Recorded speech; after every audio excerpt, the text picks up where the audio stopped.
Take notes of the first Omen, Immaculate, and other religious exploitation horror. This is how you do it.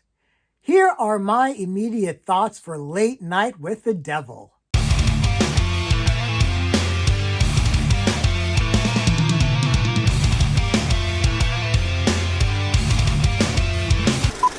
Late Night with the Devil is the latest horror entry written, directed, and edited by Colin and Cameron Cairnes and stars David Dastmalchian. Incorporating elements of documentary filmmaking and found footage, the film follows Jack Delroy, a late-night talk show host, and the events of his show Night Owls that aired an episode on Halloween 1977, during which Jack attempts to boost ratings by inviting an allegedly possessed girl onto the show.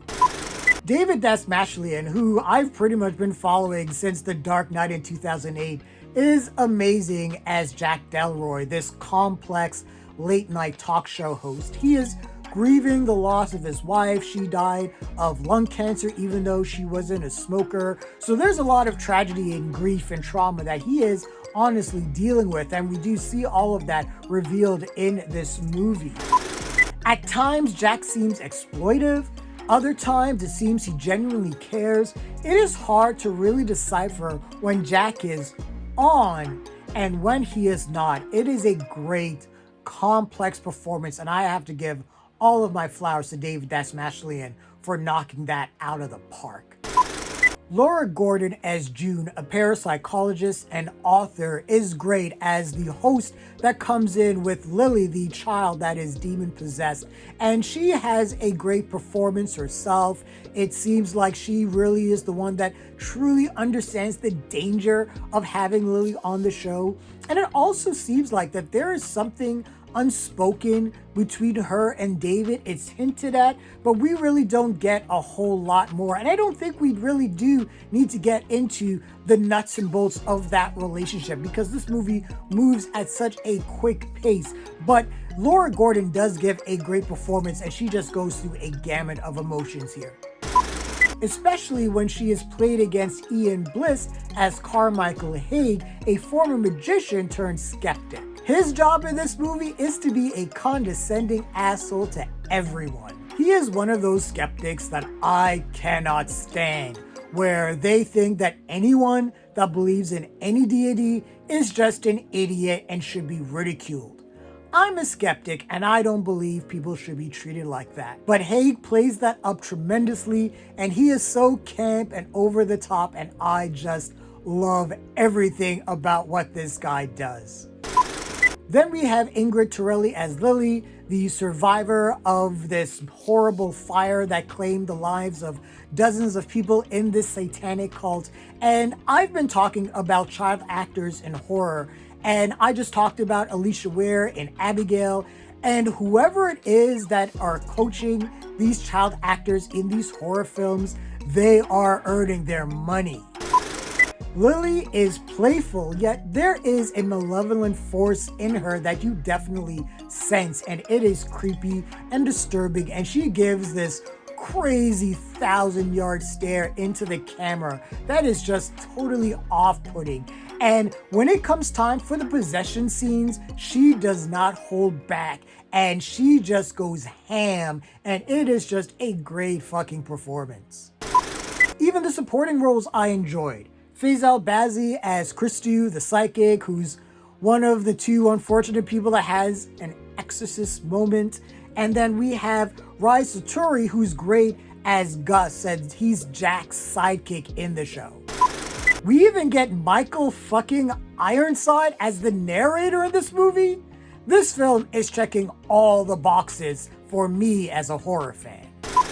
Now, there is one specific element of the plot that I wish wasn't revealed so early, because when it was, I was sort of able to predict where certain things were going to go in this picture, but that is my only nitpick about this movie, and it is just a nitpick. I love what Cameron and Colin Cairnes has done with this movie. The film, for the most part, is presented in the 4x3 TV box format, so we get a real sense of the time period. And with this taking place in the 1970s, With the production design and the set design, we're seeing all of these browns and yellows, and man, those colors were so 1970s, it wasn't even funny. But the costume design and the production design is all on point. The 1970s is my favorite decade of cinema, so anytime a filmmaker is able to get those little elements right, I am always going to be on board. This is a smartly written film. We get characters who get spooked and they share their concerns, but the show and its rating success is tantamount over everything else. And we see everything play out in real time in color, but between commercials, we get scenes in black and white, and through there we get a deeper sense of who these characters are and how they really feel about the events of the show.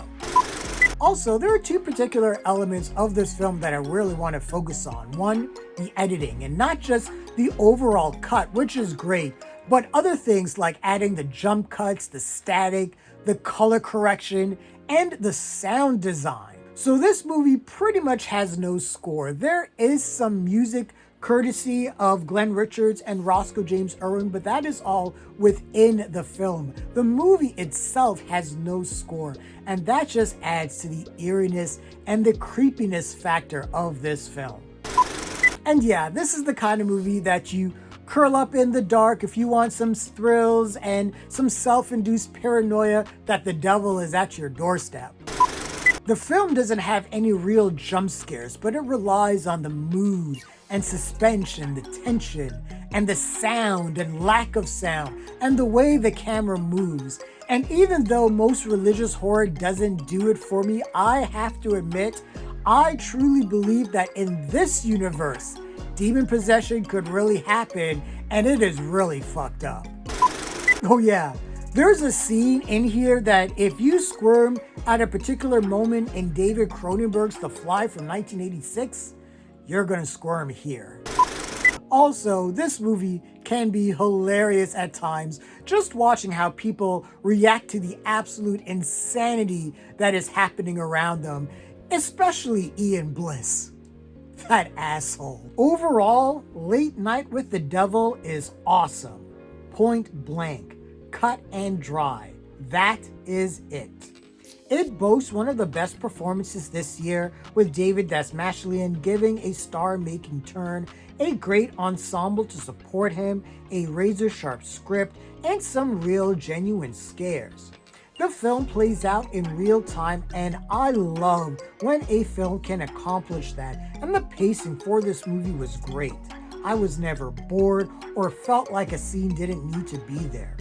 The special effects and gore for a smaller budgeted film was top notch, and it was slickly edited with a story that dripped with tension and suspense while also having some darkly comedic moments. I am so happy this movie exists, and I hope more people are turned onto it. Catch this on Shudder now. Late Night with the Devil is a prestige film for me. Yeah, a horror movie is one of the best of 2024? You damn right. Between this and Abigail, it looks like this year may be back on track. What did you think of Late Night with the Devil? Share your thoughts, leave your comments, like the video, subscribe to the channel, and don't forget to hit that bell icon so you can get notifications as well. Thanks a lot, everyone. Take care.